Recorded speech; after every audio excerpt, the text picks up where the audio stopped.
So what you want is what you want. We'll never shame you for that, right? I think we all can be adults. We all can make our own decisions saying, this is important to me, therefore I won't settle for anything less. Cool, right? In terms of 50-50, you don't want a man that's going to go 50-50. You need him to pay all the bills. Fine. You need him to be fully formed, no potential, all kinetic. Over 6 feet, fine.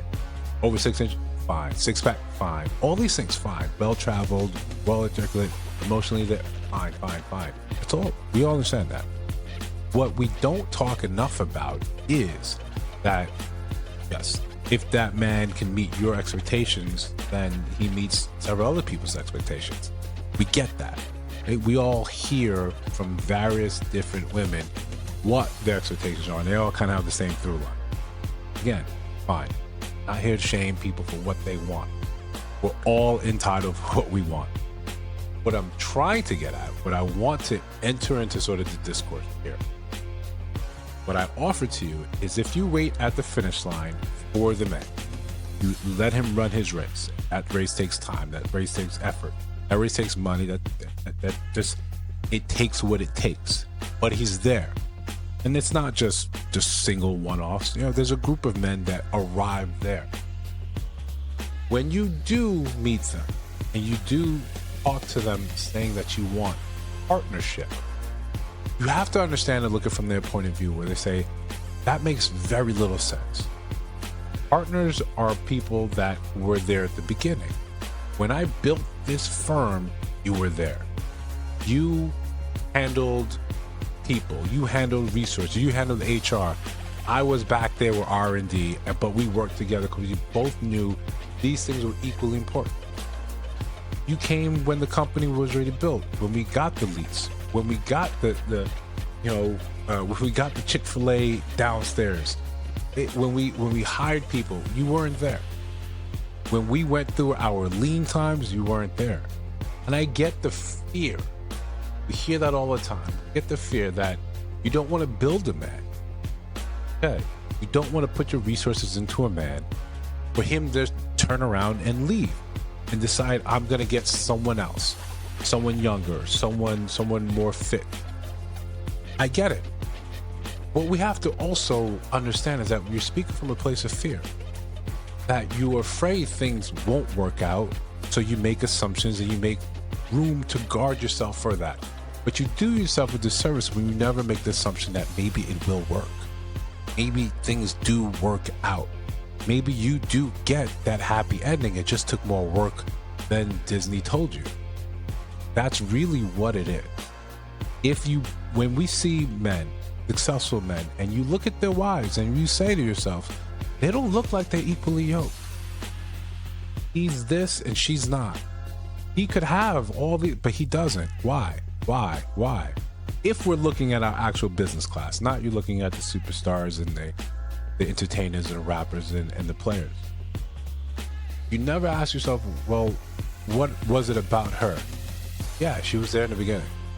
She worked it.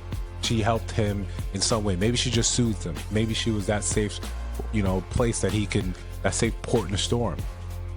When you come afterward, your value is of someone that just came afterwards. You're a consumer. You're not an employee. You don't get a badge. You don't get a security, clearance. You don't get an ID. You don't get a serial number. You don't get anything. You just get to say, these are the products available.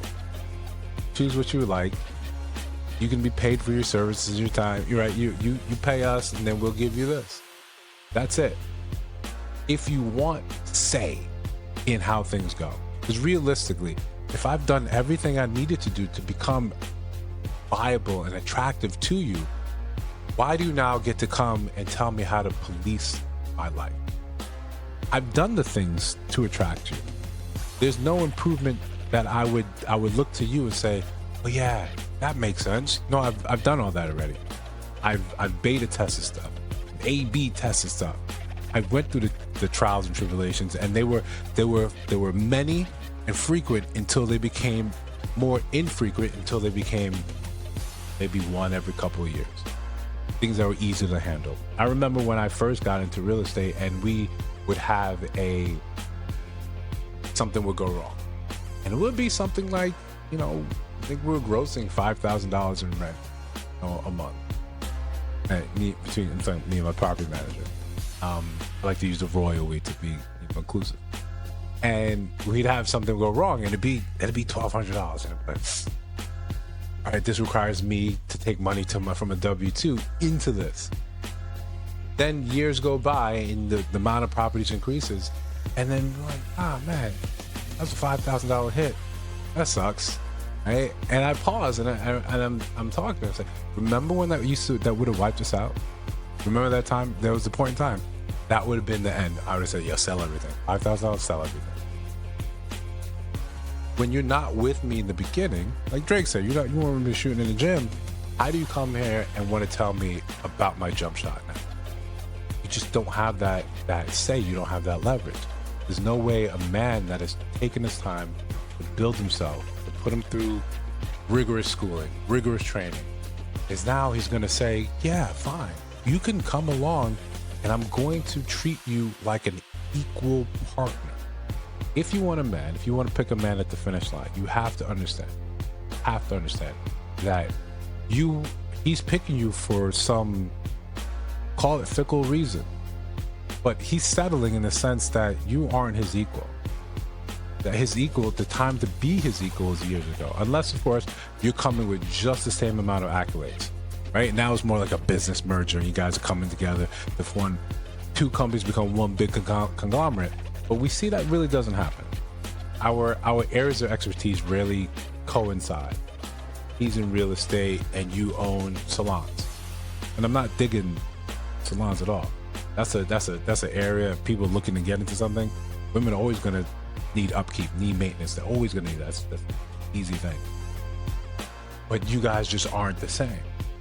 Your levels of expertise don't really overlap. What it took for you to get good at this doesn't necessarily mean it's going to help him over here. So you're coming in, and this is if you're on the same level. If you're not, then you're just coming in to come in, and he's looking and saying, you don't want me to do this?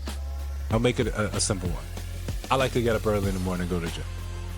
If you and I together now, you're telling me not to go, so well, you were attracted to the body and the discipline that helped build this thing, and it starts here at 4:30 in the morning. You're telling me no, get up at 8:30. Why would I listen to that? I did everything I needed to do to attract you, and it worked. Now you want to tell me don't do that because to do this. You don't really have a say in it. I may humor you, but you don't have a say.